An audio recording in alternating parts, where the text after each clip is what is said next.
Guys, welcome to class. I don't know if you have taken a second to log in on Quickly. I don't know if you have logged into the slides. I hope you take note of this. This has got to be the best quote in all of physics. Ludwig Boltzmann, who spent much of his life studying statistical mechanics, died in 1906 by his own hand. Paul Ehrenfest, carrying on the work, died similarly in 1933. Now it is our turn to study statistical mechanics. This is the intro to the graduate physics textbook on the subject by David L. Goldstein. And it's such a wonderful quote. Like, we boldly venture into this new study on thermostatistical mechanics, or as one of the graduate professors just down the hall calls it, sadistical mechanics. So, you take your own, pick your poison here, however you want to call it, but it is our turn to study statistical mechanics, and you will likely hear me accidentally call it sadistical mechanics just because I've heard it called that so many times. But yeah, we boldly venture. Leo, what's up? Yes, that professor is still alive. He wasn't asking about these two dudes. They are not alive. I don't know, maybe statistically in some alternative universe somewhere they did not die by their own hands. But I teach this material at the intro physics level. I was asked at Harding if I would be interested in teaching this class, and I was asked here if I'd be interested in teaching this as an upper level class, and I said, no, thank you. So yes, question right here, comment? Never mind, she says. Keep going.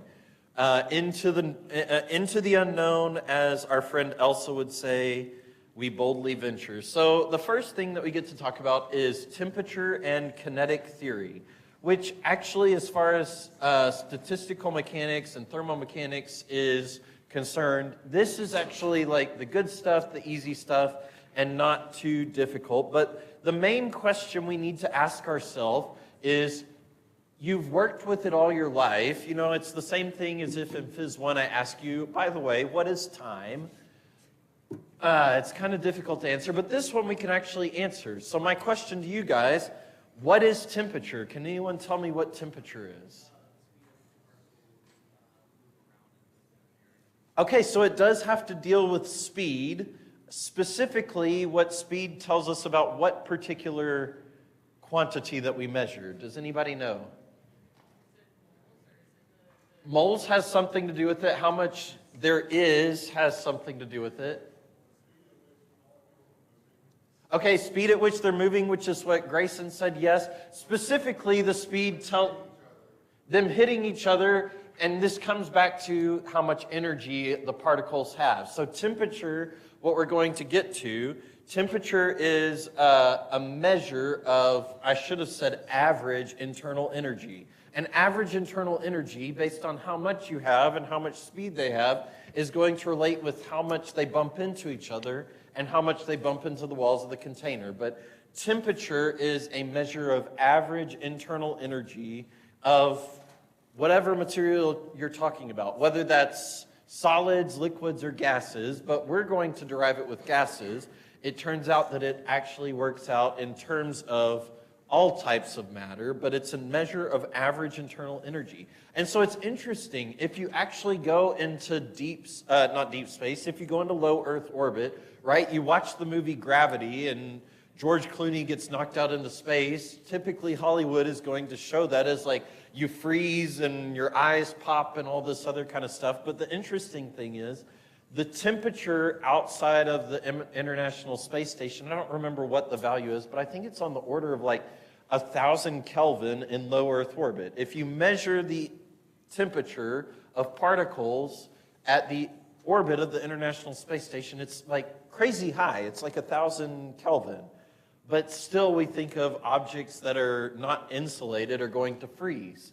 Well, it comes back to the idea of average internal energy. You may have high temperature objects, but if you have a very low quantity of them, they have low probability of interacting, and there's going to be very little change in temperature based on the things that are present at the orbit of the International Space Station. So since there's low interaction with low particle counts at the orbit of the International Space Station, objects radiate their thermal energy away by a process called blackbody radiation, and then they end up cooling off. But that's way down the road. Let's just first introduce the idea that there is such thing as thermal equilibrium. When we were talking about in chapter 5 of Phys 1, equilibrium, what were we talking about? If we just talked about static equilibrium, what were the necessary clauses for things to have static equilibrium in Physics 1? Net torque equals 0, net force equals 0. That's absolutely right. So here, thermal equilibrium is that there is going to be no net thermal transfer between objects that are in thermal equilibrium. So if I consider here that my tablet and this desktop, if there is no net transfer of thermal energy between my tablet and the desktop, then that would mean that they are in thermal equilibrium. Whereas instead, if you look at the water inside of my glass here, there is going to be thermal exchange between the environment and my glass. I can feel that just hovering over the top of my glass, the air feels cooler over the top of my glass.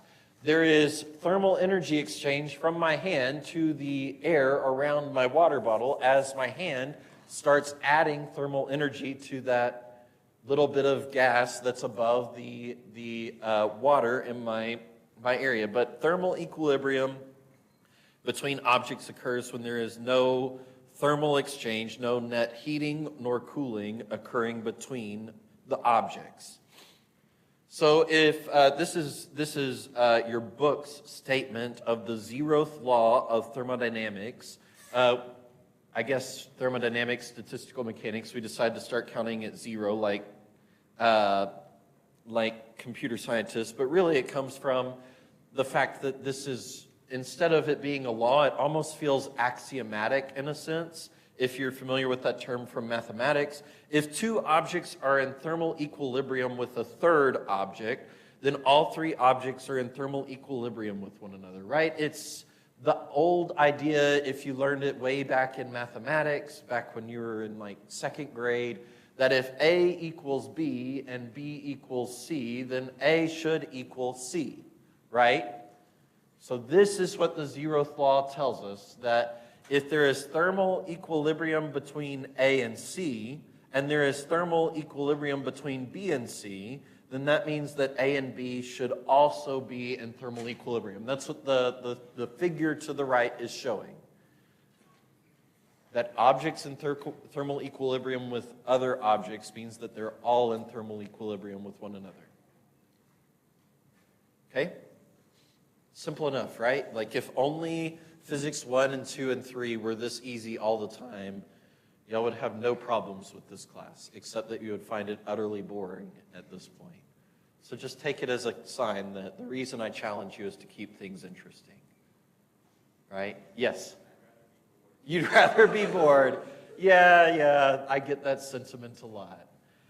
I'd rather challenge you because y'all are going to be the ones building bridges and airplanes and all that kind of stuff whenever you graduate from here.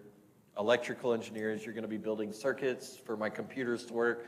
I want you to be the best that you possibly can be.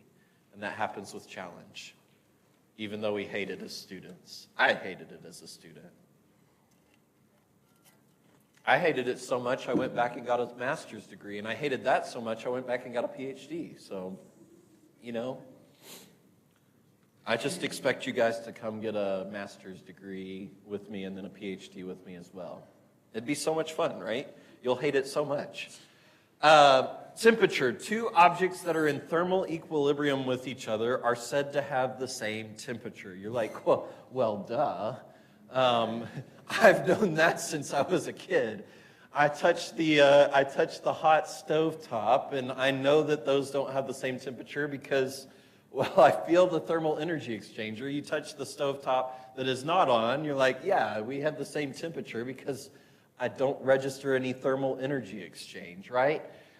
The reason that I find that this is important is because if temperature is a measure of average internal energy, you take my tablet, which has the same temperature as this desktop, right? Well, if it's an average measure of internal energy, they have the same temperature, then that means that the desktop, being more massive, having more moles, somebody threw out the term moles earlier, that means that the desktop, being more massive, has way more energy than my tablet does. But just because something is more massive or has more energy does not mean that there is net thermal energy exchange between them. The most important thing is temperature. If they have the same temperature, then there is no net thermal energy exchange between those two objects. Doesn't matter whether they have the same mass or not, have the same number of moles or not, anything else. If they have the same temperature, then there is just as much energy being sent out of my tablet into the desktop as there is energy being sent out of the desktop into my tablet.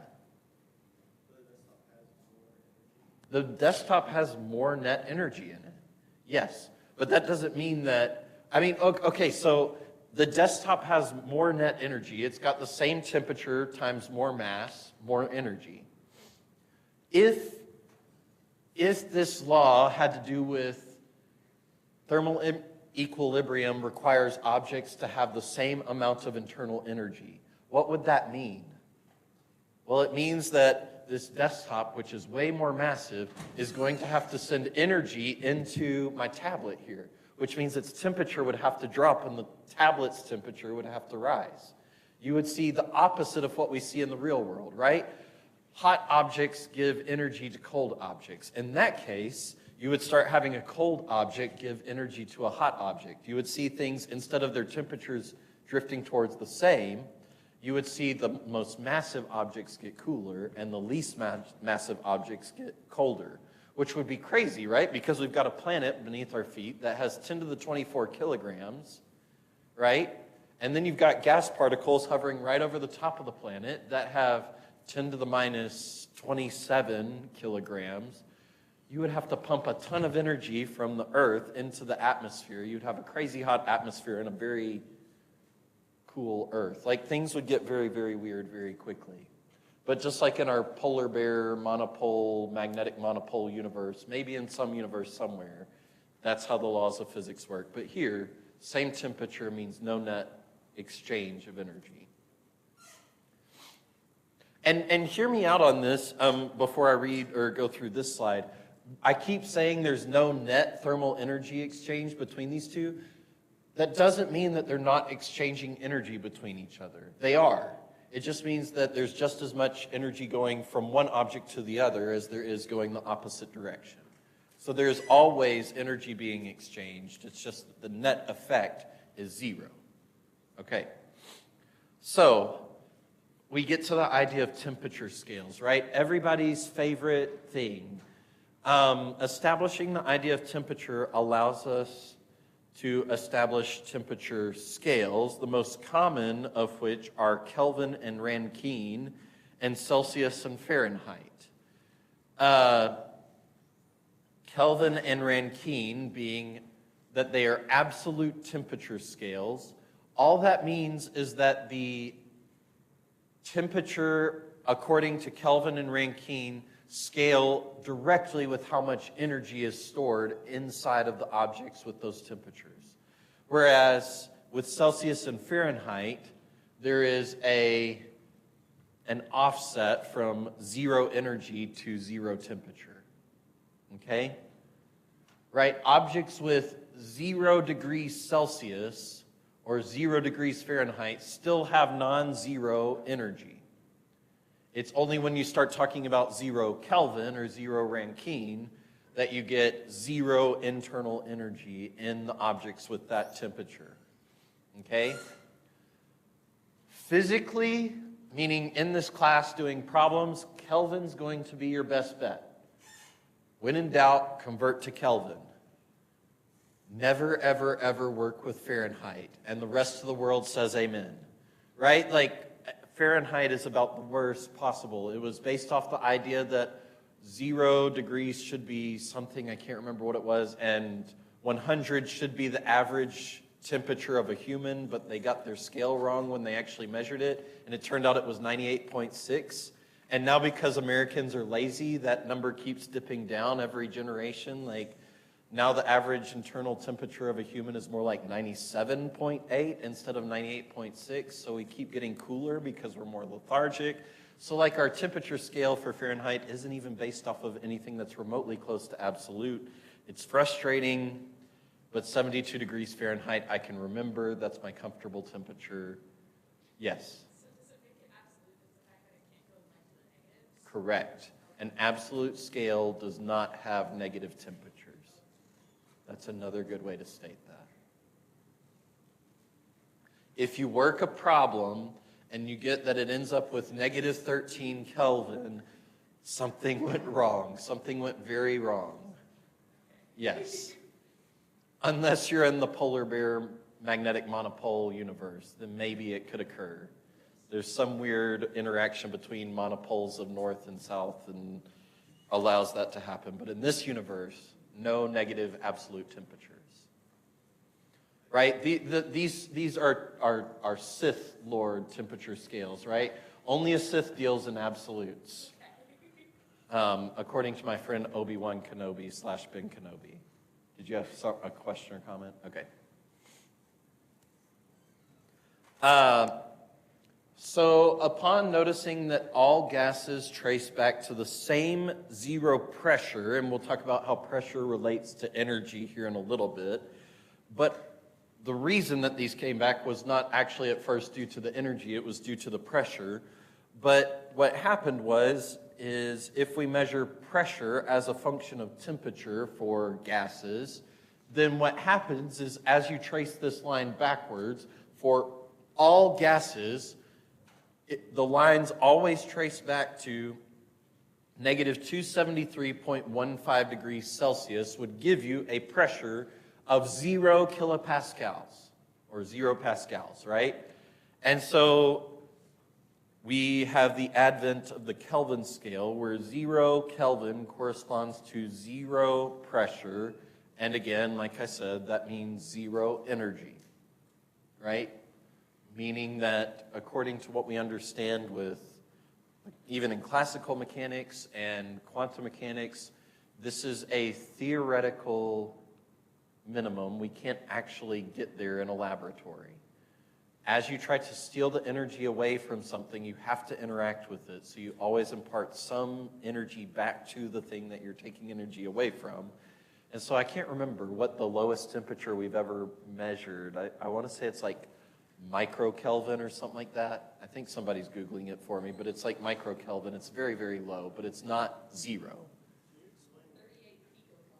38 picokelvin. Way lower than I thought it was, but not 0, right?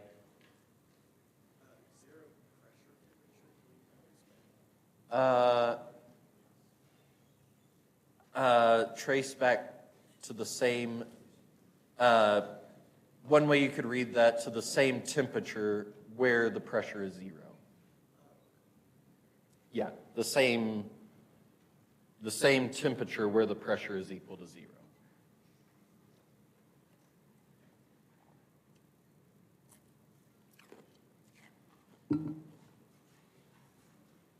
I mean, 38 picokelvin is really cold as far as I'm concerned. When I was playing soccer, having to take an ice bath was cool enough for me. Yeah, that's cold enough for me. It's supposed to be, like athletes in here may be able to speak to this, it's supposed to be good for like muscle recovery and stuff like that. I hate cold things, so I don't know that it did much for me except hurt my psyche or something like that. But maybe just like, I don't know. Some useful conversions that we will use over and over and over and over and over again. The temperature measured in Celsius is equal to 5/9 times the temperature measured in Fahrenheit minus an arbitrary 32-degree offset. This is why these temperature scales are absolutely infuriating. And the temperature, you'll see it listed in most textbooks. If it's temperature without a subscript, we're talking Kelvin temperature.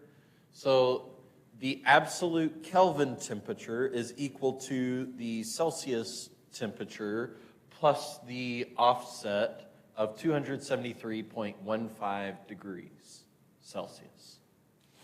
Okay? So these are conversions that we are going to work with over and over and over and over again. There are no conversions to Fahrenheit because no one should be working problems in physics in Fahrenheit. I don't know, what mechanical engineers, when y'all take like a thermo class or whatever, what temperature scale do y'all tend to use? Do what? Okay, you'll get back to me next semester. My guess, because you always choose the worst units to work with, is you're going to work in like BTUs per something else, like something no one else in the world actually works with or understands what you're saying. But I have a working theory that it's an elitist mentality of like, if no one understands what we're talking about, just kidding. Physicists have the same elitist mentality. What? Yeah, no, if no one knows what you're saying, no one can tell you you're wrong, right? It's the best strategy in the world. I don't know. We like thinking we're smart. We went to enough school to think that, I guess. It's always showing you the correct answers. I don't know why. A scientist measures the temperature of a substance to be 98.6 degrees Fahrenheit. Wonder what they were measuring. Not a human today, a human from 100 years ago. What is the temperature in Kelvin? Do what? Negative kelvins. The thing I said never to do.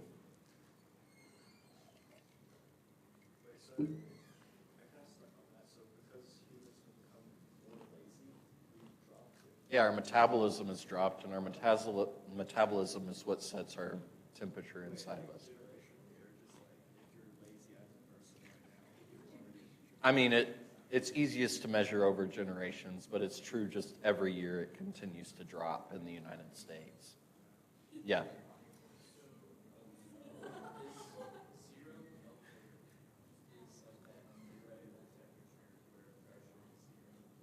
Yes.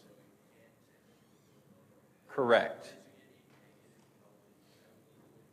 Negative pressure, like dark energy.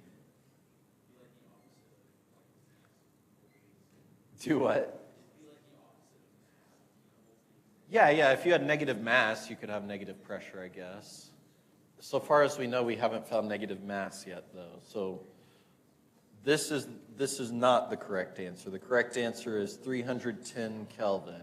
You have to convert from Fahrenheit to Celsius using the 5/9 times the temperature in Fahrenheit minus 32 degrees, and then you subtract off, you add 273 degrees to that. You got, boom, 310 Kelvin is the average temperature of a human being, right? So I guess you could say humans are hot. Like, I don't know. That's the best I can come up with. So we get to everybody's favorite thing from chemistry, like things we can actually understand and remember, and you can do like basic algebra, right? We get to the ideal gas law. The ideal gas law is built off of three different laws, three empirical laws of thermodynamics. The first one is Boyle's law from Charles Boyle from Brooklyn Nine-Nine. Just kidding, different Boyle. Where the pressure times the volume of a gas is constant. So pressure times volume is equal to constant. Then you have Charles come along. See, it's Charles Boyle's law. Charles came along and said that, hey, this PV, which is constant, is proportional to the temperature of the gas. That little alpha-looking symbol there means proportional, meaning as pressure increases, but volume stays the same, then the temperature would have to increase. Or if pressure stays the same, but the volume increases, then the temperature has to increase. various ways to think about it. And then you've got Avogadro who comes along and says, hey, this volume is always proportional to the number of moles in the gas. So you've got each of these three different laws at play, which we can put together in this nice closed form here, where PV is equal to NKT or PV is equal to nRT, depending on what scale you're looking at. The first one you would use if you were looking at the microscopic scale, where you know the total number of particles that you're working with, right? So in this room, there would be on the order of probably 10 to the 25 individual gas particles of air in this classroom alone. I mean, maybe 10 to the 26, but somewhere on that order, you would be working with this version of the equation right here. Or if you know the number of moles that you have, you would work with the second instance, PV equals nRT. Big N is total number of particles, little n is total number of moles. Little k stands for, is called the Boltzmann constant. It's equal to 1.38 times 10 to the minus 23 joules per Kelvin. So think of it this way. Stefan Boltzmann came along and after many years of measuring and many empirical tests, discovered that if you have something with the certain number of, a certain amount of Kelvin, temperature in Kelvin, the associated amount of energy related to that temperature is given by that relationship right there. So something with 1 Kelvin is going to have 1.381 times 10 to the minus 23 joules. And that's going to be for a molecule, an individual molecule here. T is temperature in Kelvin. This has no subscript, so this is in Kelvin. If you use Fahrenheit or Celsius, it will fail you. You could use Rankine, but then you would have to formulate the Boltzmann constant as joule per Rankine instead of joule per Kelvin. Rankine, if you're not familiar with it, which I don't know anyone who's ever been familiar with it, is the absolute scale associated with Fahrenheit temperatures. Yeah, most people have never heard of it before, and this is likely the last time you'll ever hear about it. I don't use it in this class. I've never seen a problem use Rankine. It's just like the diehard Americans who believe in the Fahrenheit scale are like, we want our own absolute system too. So we've got the Rankine scale. Nobody even knows how to spell Fahrenheit, okay? So why are we even using it? Like, if there's no other reason. Never seen a research paper with Rankine. It's always Kelvin.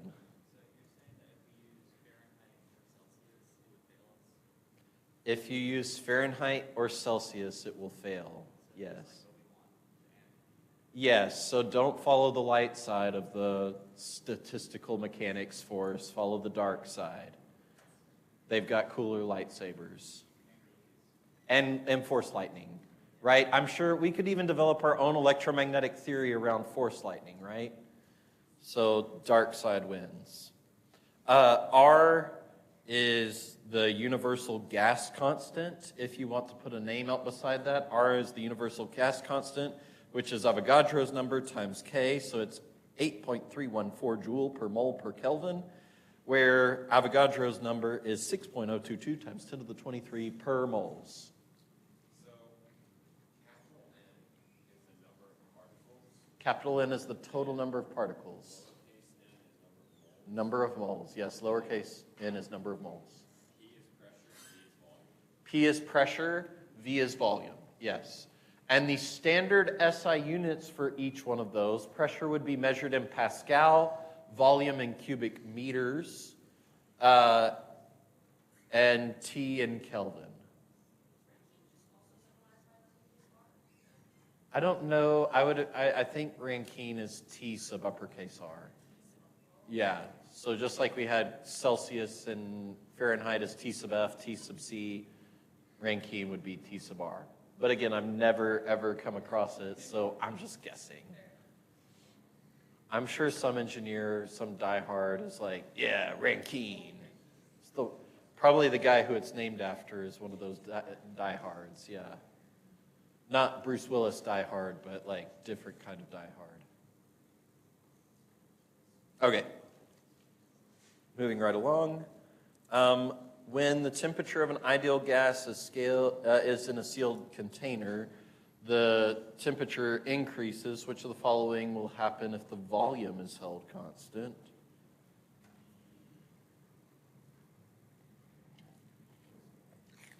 This is Charles's law.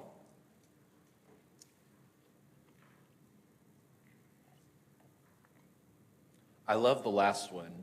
If you can hold the volume constant but heat up the container, magically the number of particles decreases. We can cause mass to pop out of the universe.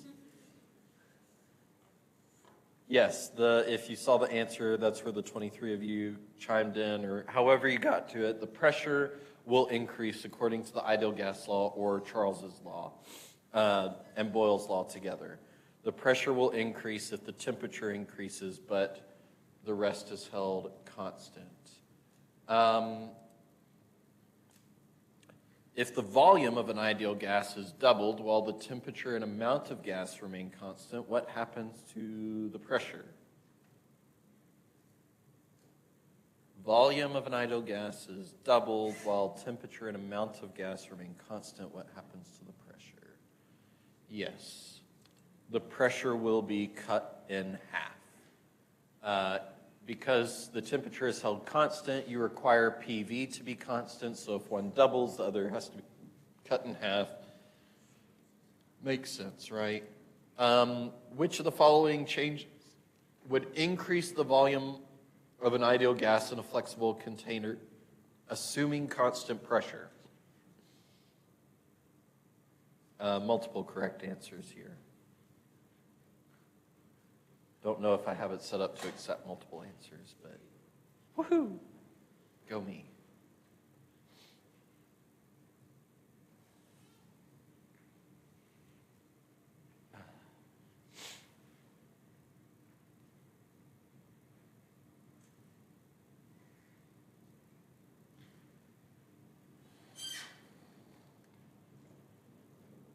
Yes, the two outer ones, increasing the number of moles, you pump more stuff into it. If the pressure stays constant, it's going to have to expand, increasing the temperature. Most of these, I feel like, are relatively intuitive. The problem is when you start working the problems, sometimes you will get answers that contradict what your intuition states.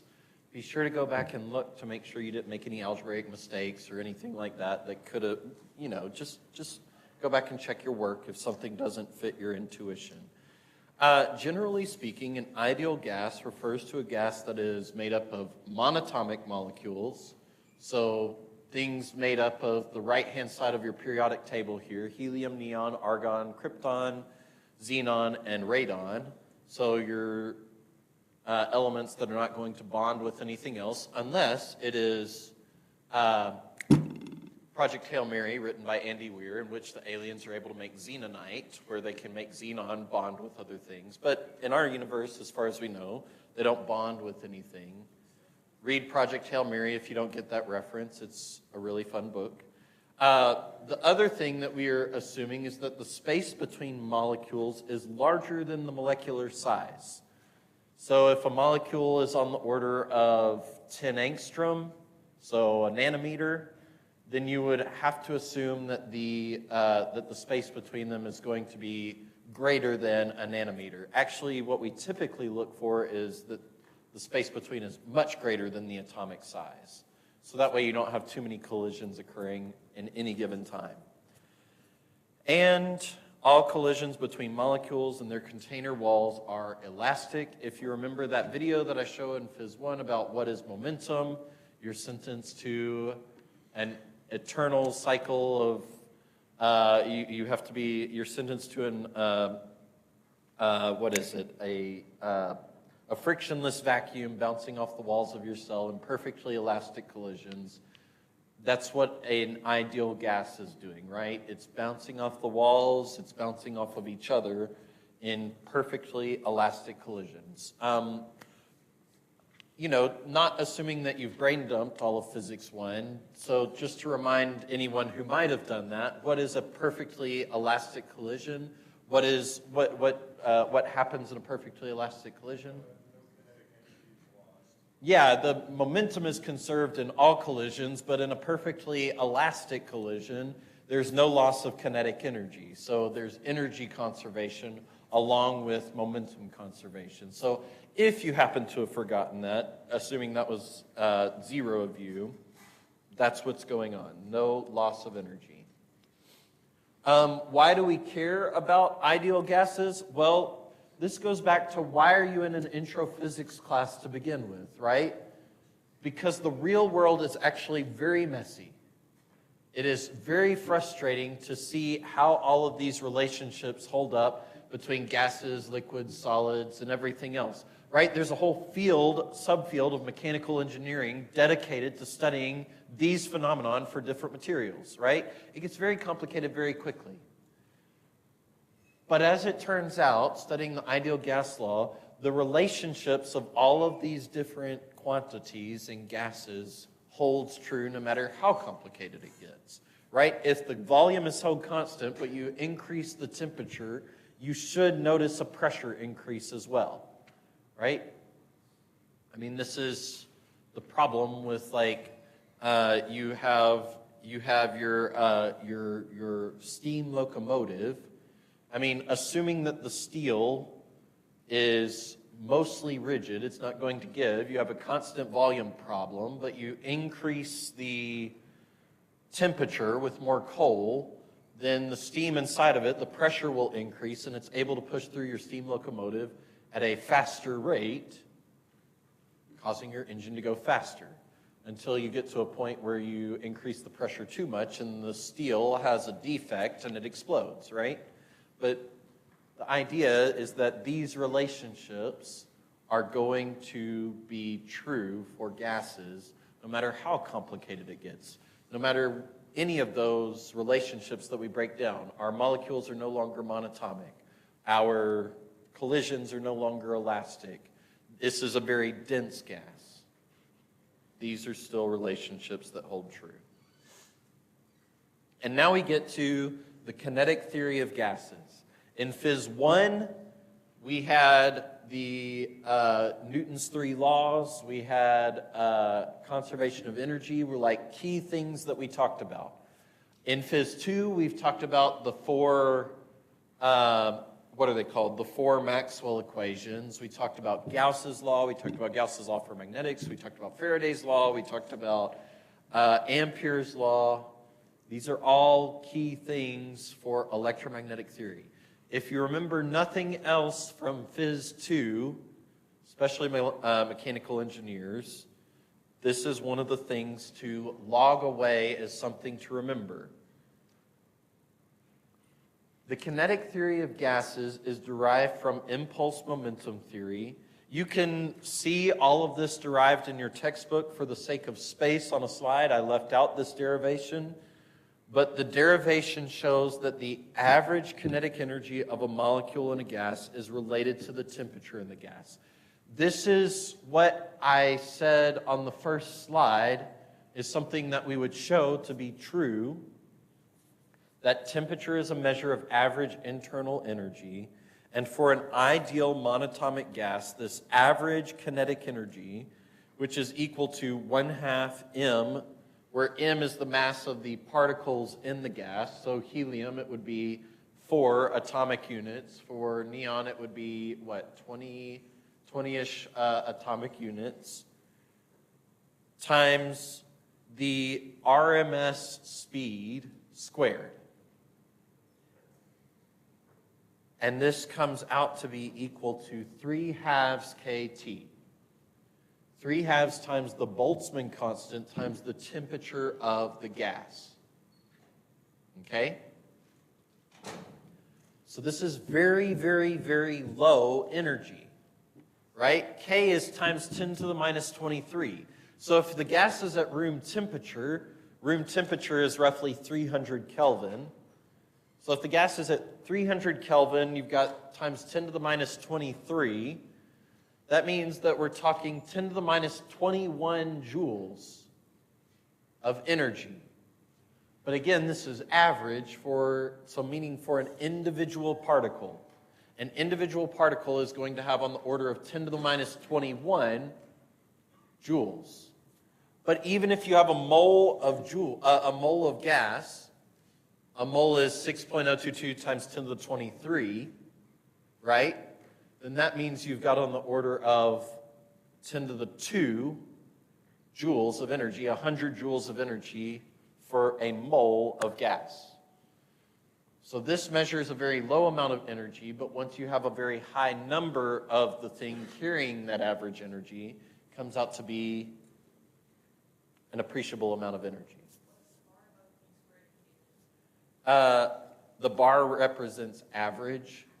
So just like when we found the RMS current and the RMS voltage and those kinds of things, same type of derivation here. You take the distribution of the gas, you take all the velocity, you square that velocity, and then you do an average over that square. That's what that value is. So here's the question. Why is it not average velocity squared in this equation? Why is it speed squared and then we take the average instead of speed or velocity average and then square that? If it's average velocity, then unless the object is moving, it would just be zero. Right. So if you didn't hear what Henry said, if you take the average velocity of all of the gas particles in this room, the average velocity comes out to be zero statistically, right? If this room is in equilibrium, then you've got just as many molecules traveling to the left as you do to the right, traveling towards the top of the classroom as you do traveling towards the bottom of the classroom, traveling towards the back to the front. The average velocity is zero. So you take the average velocity, you square it, that comes out to be zero. Well, clearly, the particles in this room do not have zero energy. We said that you require zero temperature to have zero energy. They have non-zero energy. So instead, what we're doing here is, what is the speed of all the particles? Let's square that speed and take the average. So we're looking at speed, not velocity. And how is speed different from velocity? Yeah, one's a vector quantity, one is just a scalar quantity. So you've got particles traveling 10 meters a second to the right of the classroom. You've got particles traveling 10 meters per second to the left of the classroom. Their velocities cancel out, but their speeds, they both have 10 meter per second speed. Their speeds do not cancel out. And now we get to one of the more interesting things that pops out of all of this, the equipartition theorem. There's a big undergraduate word you can impress your family at Thanksgiving with, right? Scrabble word, right? Many points in Scrabble landed on a 3x word bonus, however many points that would be. Equipartition. Just throw that out at the next Thanksgiving and impress your family and friends. Show them what great education you've been getting at UAH. The interesting thing about this is that little 3 halves, right? Why is it 3 halves? Why is it not 1 half? Why is it not 2 halves, meaning just equal to KT? Why is it 3? And if it's a diatomic molecule, it turns out that it comes out to be 5 halves KT. And if you do it again for a higher order complexity molecule, it comes out to be 7 halves. Right? Why these weird elements of 1 half? Well, it turns out that the number of halves of KT that you get is directly related to the number of degrees of freedom in the gas. So for an ideal monatomic gas, It only has 3 degrees of freedom. It can translate in X, it can translate in Y, and it can translate in Z.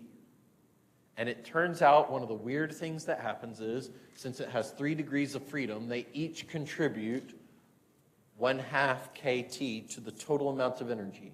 So if you could confine a gas to only having movement along the line, then the average internal energy of that gas would actually be, instead of 3/2 kT, what we just showed on the last slide, it would come out to be 1/2 kT. If you could confine the movement of that gas to a plane, it would be 2/2 kT. Or if you combine it to a box in 3 dimensions, it's 3/2 kT. If it's a diatomic molecule, where you get additional degrees of freedom, is the diatomic molecule can vibrate along the axis of symmetry, so that gets us to 4/2 kT, and it can rotate about its axis, perpendicular to its axis of symmetry, that gets you to 5/2 kT. So the more complicated the molecule, the more places you can store energy in that molecule, right? There's a whole subdiscipline of chemistry that has a cross-section with physics called physical chemistry. And one of the things you look at in physical chemistry is, what are all the different ways this can rotate, this can translate, and how can it vibrate? And all of those are additional places that you can store energy within the molecule. And then you get crazy macromolecules that you find in organic life, like proteins, and they've got folds upon folds and molecule upon molecule. Then you get polysaccharides and all that great stuff. Like, it gets complicated very quickly. So for the students who always criticize that the problems that we solve are not really realistic, we could do realistic problems, but you have to run large-scale simulations to actually get a feel for what's going on. Physical chemistry, you have to take into account electrodynamical effects between molecules and the atoms in the molecules, and I digress. So here's that, what's that V squared bar, if you ask that question? V squared bar, if you take the square root of that, just like we did with current and voltage, that would be the RMS, the root mean squared velocity or speed, the RMS speed, I should say. And going back to the equation where we related V squared bar, so average V squared, to energy, you get that the RMS speed is equal to 3/2 kT over the mass. The mass is going to be the mass of any individual molecule. So again, if it's helium, it would be 4 AU for an individual molecule. Or if you're using the second derivation, the square root of 3, I keep saying 3/2, sorry, 3 RT over big M. Big M is going to be the molar mass of the object. So the molar mass of helium is 4 grams per mole. Question? I don't remember what I have on the equation sheet, to be honest. Let me pull up the equation sheet.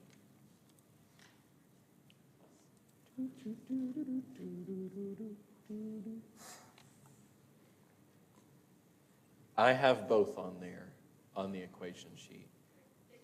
Yep, no problem. Mass of each of the particles in the gas. No, mass of an individual particle in the gas. So for helium, that would be roughly 4 times 10 to the minus 27 kilograms.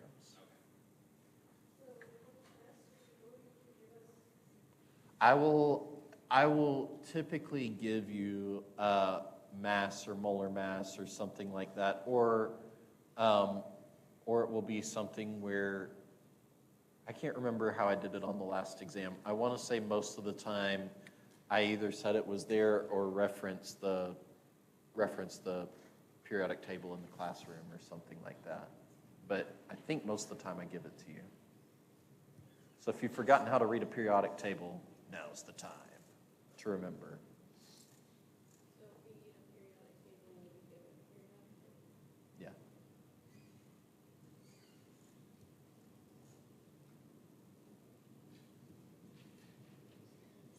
And you might have to look at it periodically. I have a shirt given to me by my wife for, I think, my second Father's Day. It's all of the words are spelled out with different things from the periodic table, but it says, I tell dad jokes periodically, but only when I'm in my element. I was like, thank you, Jen. She knows me. She loves me so much. It's great. Yeah. Okay. Last thing, I think. Last things last. Considering the microscopic properties of a gas allow us to establish what is called the mean free path. That is the average distance between molecular collisions. And that comes out to be the mean free path is equal to 1 divided by little n sub v is the volume density. So how many particles per cubic meter, maybe you would say, times pi. Pi has to work its way into everything, not cake or any other brownies, but just pi. Times d squared, where d is going to be the sum of the radii in the gas. So that would be for an ideal monatomic gas, it's just going to be 2R, because it's going to be a gas made up of one single type of molecule. It's all helium. What's that? N sub v is the volume density, so number of particles per cubic meter. So you've got 10 to the 27 gas particles per cubic meter. I don't know. 10 to the 31, probably. 10 to the 31. Why do we have to use lambda for everything? Because it's everyone's favorite Greek letter. Because we keep talking about things that associate with length, and we being English speakers, we think length means L, and we've already used L for a ton of things. So let's use the Greek letter lambda, even though we've already used that for a ton of things too. Lambda is wave length when you're talking about waves, and I mean, whatever you want it to be. They're just variables, right? Use the poo emoji if you want to. Like, that's your mean free path or something. What are numbers really? But a representation of something. Use 2 as your variable, right? And say 2 is equal to this and not equal to a quantity of 2, right? Yeah, that would be so much fun. Change it to emoji. That would be something that, talking about how do you use AI in the classroom, I'm sure AI would be really good. Here, take this LaTeX raw file. Every time you find these things, make sure you consistently change it to an emoji using UTF-8 encoding, and give me a new equation sheet. I kind of want to try that when I get back to my office.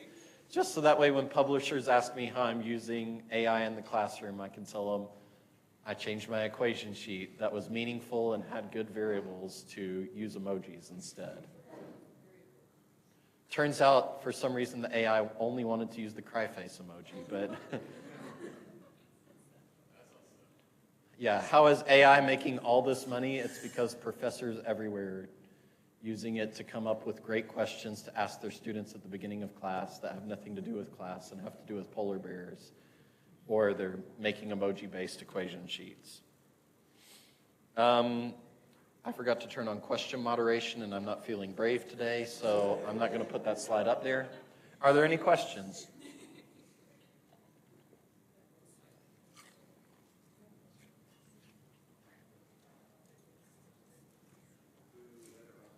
Who knew that physicists were cowards, right? Like,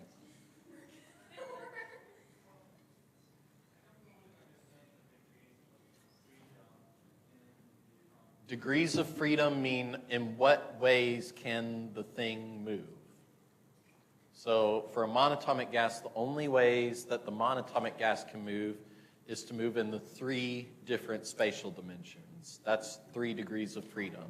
For a diatomic gas, you allow additional modes of movement in vibration and rotation. If it's an ideal monatomic gas, rotation means nothing, right?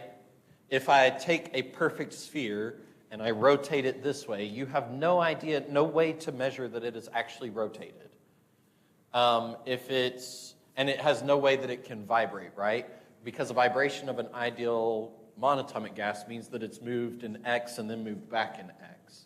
But for a diatomic gas, while it has moved in that particular direction, you have ways to denote that there has been spatial movement, relative spatial movement between adjacent atoms.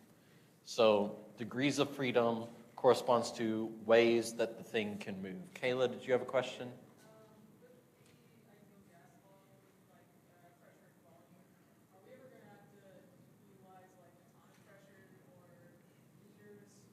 Yes. So actually, we'll use atmospheres quite a bit to denote the pressure of something, but I think I have that on your equation sheet as well, that at ideal temperatures, no, I don't have. I should add that to your equation sheet. 1 atmosphere is 101.3 kilopascals, and liters, I think I have the milliliter to cubic centimeter conversion on there, so you could do it that way if you needed to. Or one that I should add to your equation sheet, I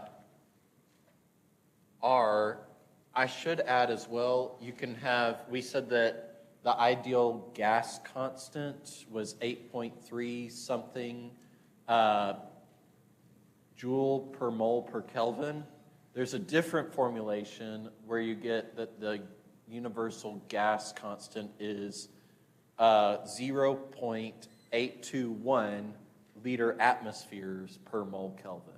And so that's the more convenient version of the ideal gas constant, universal gas constant, because it's already in liter atmospheres and would cancel out liter atmospheres on the left-hand side of your equation.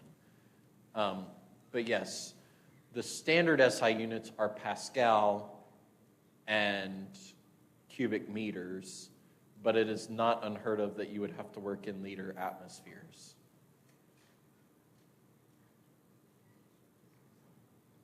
Other questions, comments, concerns?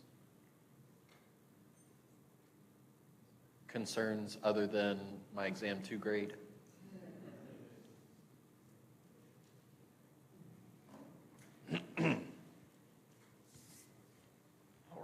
All right. Let's do some problems.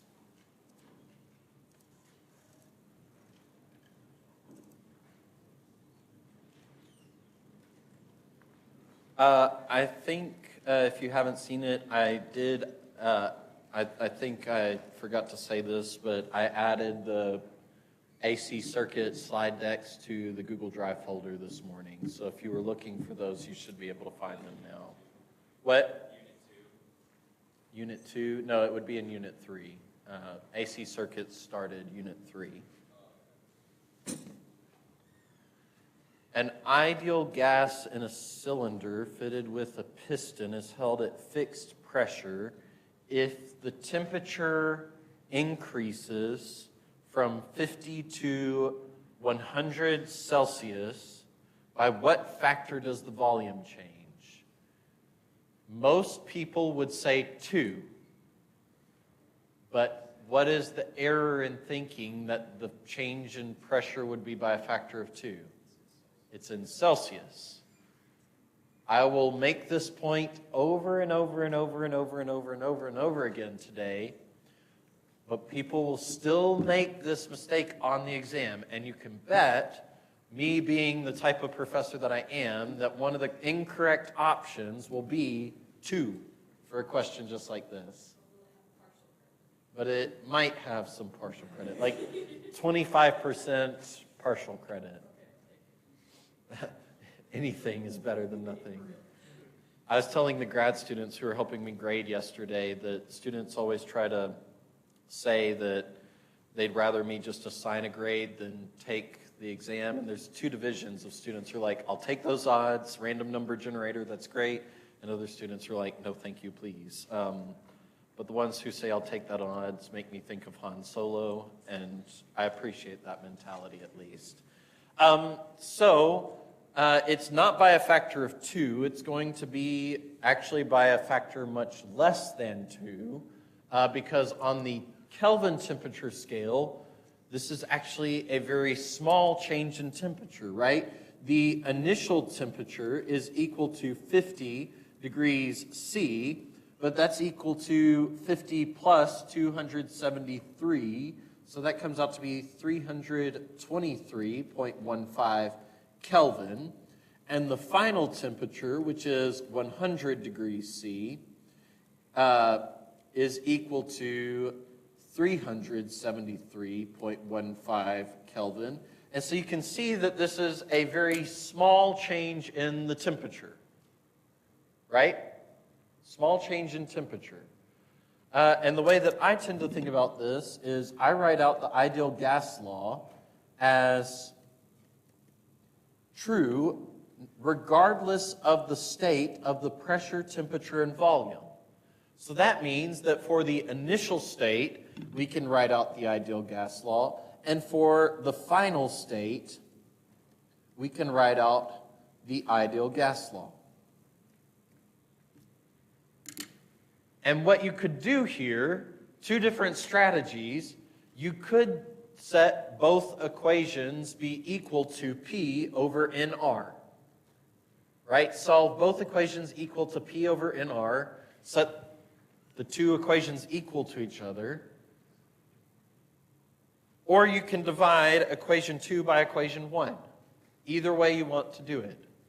I prefer equation 2 by equation 1 because it's fewer steps. So we take equation 2 and divide it by equation 1.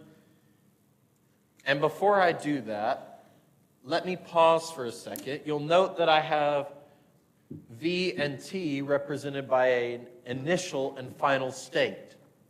Why did I not represent P, N, and R as being represented by a final and initial state?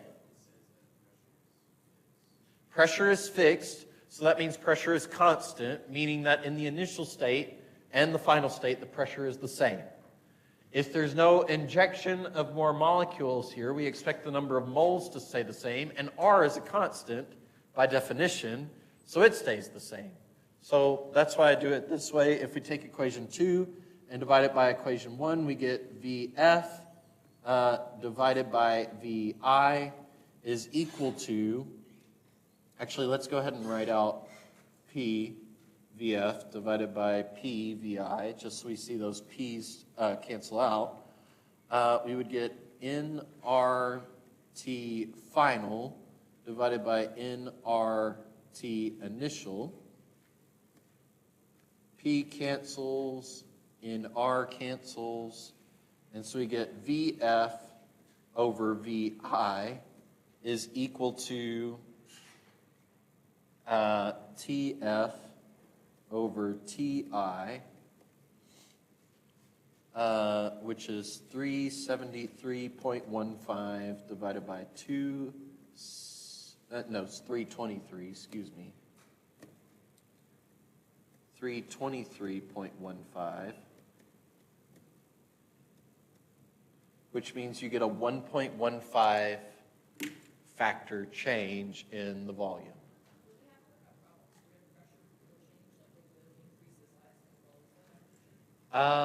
Will you have to solve problems in which pressure changes as well?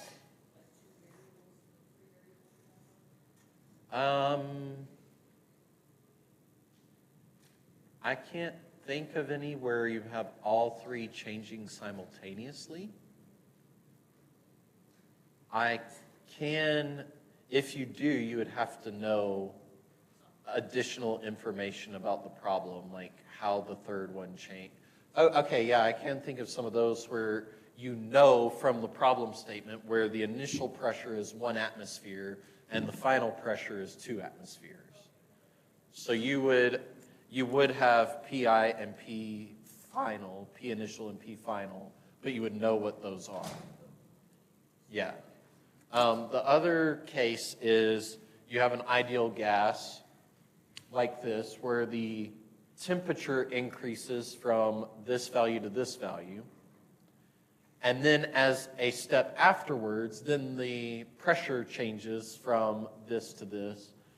In the first case, the pressure was held the same. In the second case, the temperature was held the same.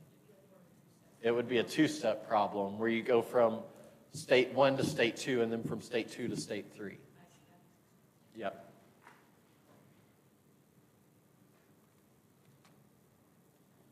Oh, I love this question, this next question.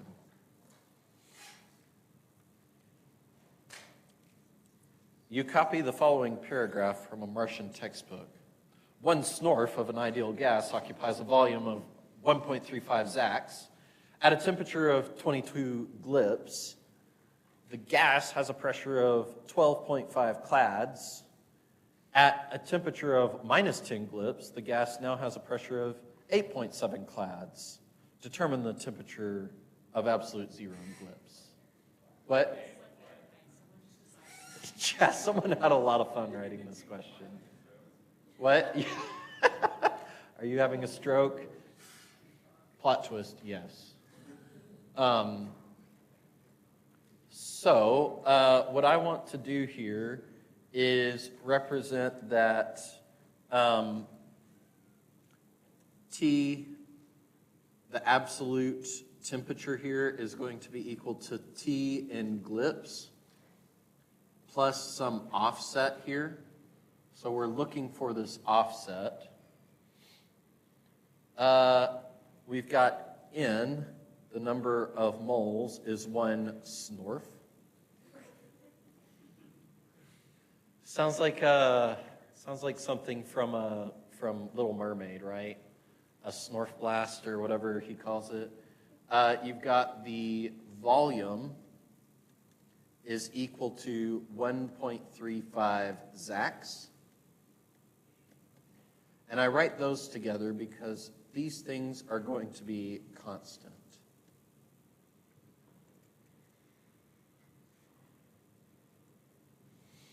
Then you've got T initial is equal to 22 GLIPS, and T final is equal to minus 10 GLIPS. Initial pressure is equal to 12.5 clads. P final is equal to 8.7 clads.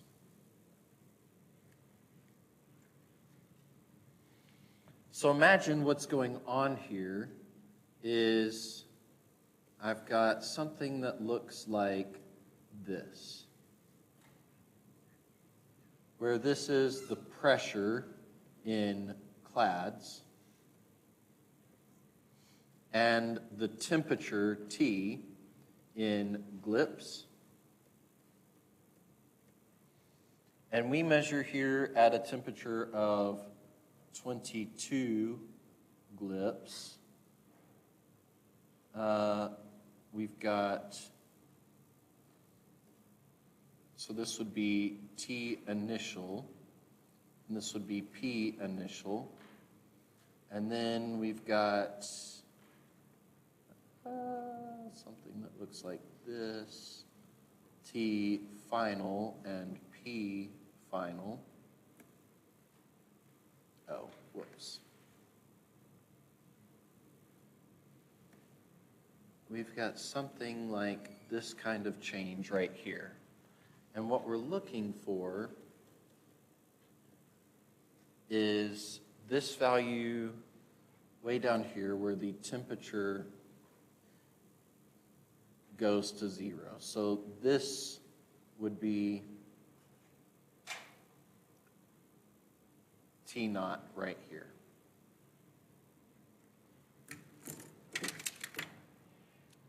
If you do your, there are multiple ways to solve this problem. If you do your, what is it? Point slope equation from algebra. I had to think about that. I hardly ever think about it. You could do a point slope equation according to what you have here. You could trace that line backwards, solve for when p equals 0. Another way to do it is what I want to think about, and the way that I did it was p initial times v is equal to nr times the absolute temperature associated with GLIPS. So that would be Ti plus T naught. And then you got P final, V, is equal to NR times T final plus T naughts.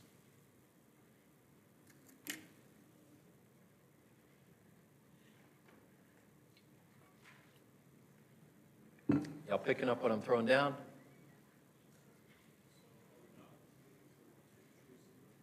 What? We're looking for the temperature in GLIPS that is absolute 0. I mean, this value right here, if P is equal to 0, so P, let's call this P sub x, times V is equal to N R times T sub x plus T naught, right? If this is 0, then we want this as well to be 0. That's what we're looking for.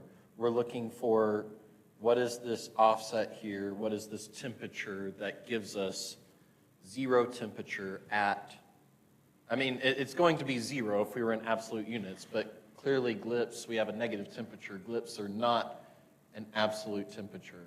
So we got to figure out what that is.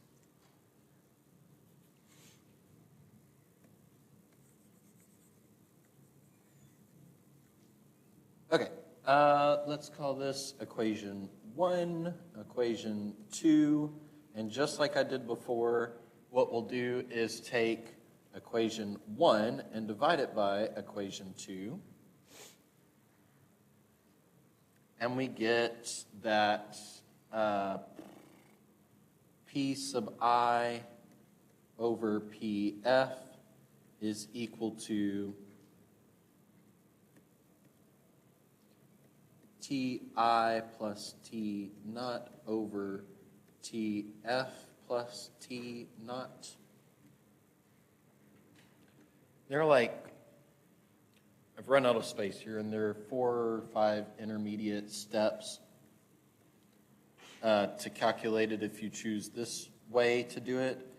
But what you end up getting is that T naught is equal to minus 83.3 GLIPS. You can check out my algebra on the solution document, or you can attempt to figure out what T naught is yourself. Smelling what I'm stepping in? Have you never heard that one before?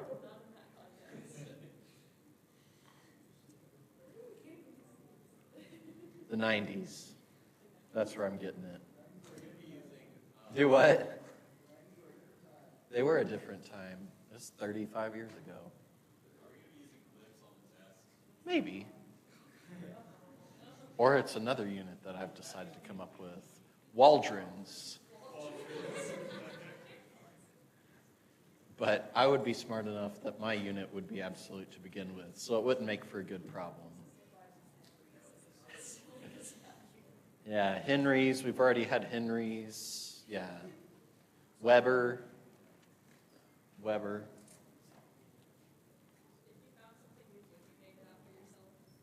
Oh, my biggest dream as a physicist is not to have a law, not to have any of this kind. I just want a unit named after me.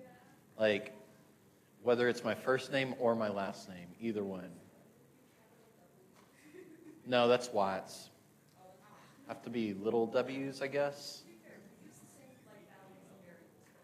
We use a lot of things, but for units, they are all unique because that would be a little bit confusing if it could be different units. Wait, are we talking about this quantity or are we talking about power? Well, we're talking about Sith unlimited power. That's the Waldron unit. Question? WL? I like that. Or WA? WN? WW? Yeah, WWE. People would remember it.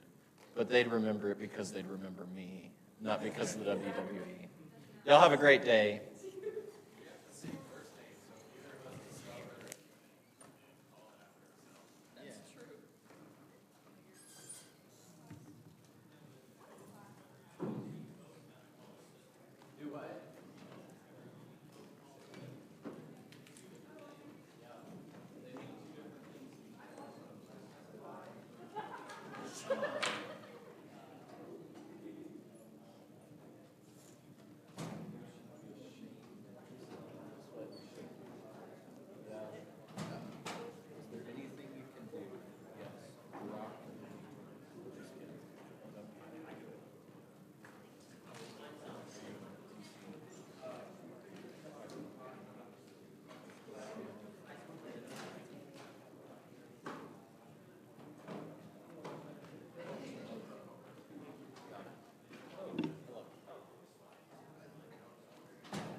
If you look at my solution here,